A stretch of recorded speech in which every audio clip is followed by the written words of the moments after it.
Children, let's start exercise 26, starting with question number 1. A coin is tossed 200 times and you get tail 104 times. If the coin is tossed at random, what is the probability of getting a head? So you have to find the probability of getting a head. Let's check the solution. Solution number 1. Total number of trials, like how many times you tried? 200. How many times did you get tail? 104. And what are you supposed to find? You have to find the probability of getting a head. So before that, you have to find how many heads are there. So number of heads means total trials minus the number of times you get tail. That is 96 times you are getting head. So probability of getting a head is equal to, this is the formula that we have learned. So we are going to write formula in every question. Number of times you are getting heads upon total number of trials. Now you are getting head 96 times and trials are 200. I cut it with 2. I get 48 upon 100. Again, even I'll cut it with 2. 24 by 50. That's even again. I'm going to cut it with 2. 12 upon 25. Now this cannot be further cut. Answer is 12 upon 25. Question number 2. Two coins are tossed simultaneously 200 times. So these are the trials. We get two heads. Now getting both heads 58 times. Head on one 83 times. And getting no head, that means both are tail, 59 times. Now what is the question? When two coins are tossed at random, what is the probability of getting? First part, you need to find the probability of getting two heads, probability of getting one head, and probability of getting no head. Let's check the solution. Solution number 2. Total number of trials 200. Number of times you are getting two heads 58. Number of times you are getting one head 83. And number of times you are getting no head is 59. Part number 1. Probability of getting both heads is number of times you are getting two heads upon total number of trials. Two heads 58 upon 200. Cutting with 2 29 upon 100, which cannot be further cut. That's the answer. Second part. Probability of getting one head. Number of times one head is appearing upon total number of trials. Now one head is appearing 83 times. 83 upon 200. It cannot be further cut. So this is the answer. And third part. Probability of getting no head. Number of times no head is appearing upon total number of trials. 59 upon 200 cannot be cut. So that's your answer. Question 3. In a survey of 100 families, total number of families 100, they were asked about the number of children, and this is the data. 2 children, 40 families, 1 child, 35 families, 0 child, no child, that is 25 families. If a family is selected at random, you have to find the probability of family which is having one child. Solution number 3.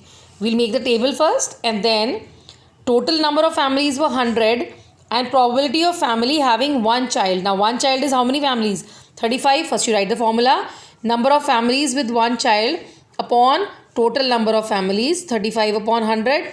Cut it with 5. 5, 7 and 20 cannot be further cut. Answer is 7 upon 20.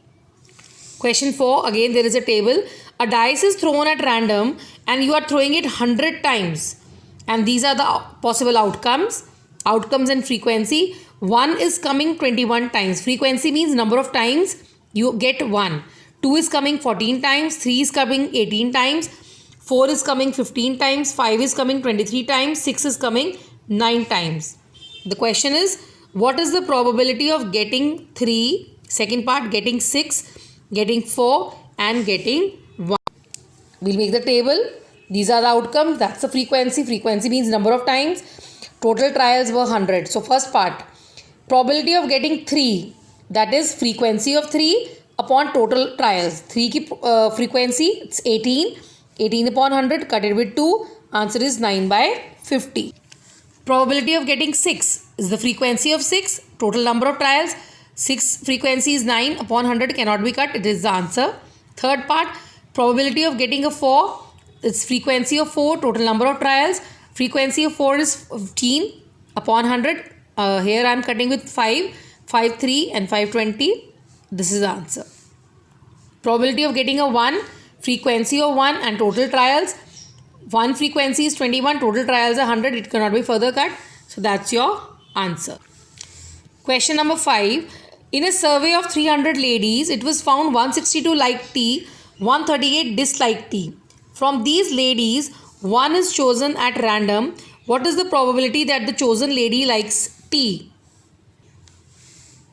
Solution 5. Number of ladies 300, who like tea 162, who don't like tea 138. Probability of lady who likes tea is number of ladies who like tea upon total number of ladies. How many like tea? 162 upon 300. Cutting with 2, 281 and 2, 150. Then cutting it with 3, 327 and 50. It cannot be further cut. Answer is 27 upon 50. A bag has 10 balls, total balls. 3 are green, remaining are white. Remaining means from total you subtract green, remaining are white. A ball is taken out from the bag. What is the probability that the ball is white? So you have to find the probability of white ball. Total number of balls 10, green are 3, white are 10 minus 3, that is 7. Probability of white ball, so number of white balls upon total number of balls. White balls are 7, total balls are 10. Answer is 7 upon 10. Okay, now question 7. A dice is thrown once. Probability of getting a number which is prime. So we have to find the probability of a prime. So when you are throwing a dice, solution number 7. When you are throwing a dice, what are the total outcomes? 6. How many times, or how many prime numbers are there? 3. Which are those prime numbers? 2, 3 and 5. So therefore probability of getting a prime number is number of prime numbers upon total outcomes, that is 3 upon 6. I've cut it with 3. 3 ones are 3 and 3 twos are 6. Answer is 1/2. Children, with this probability chapter is over. Thank you.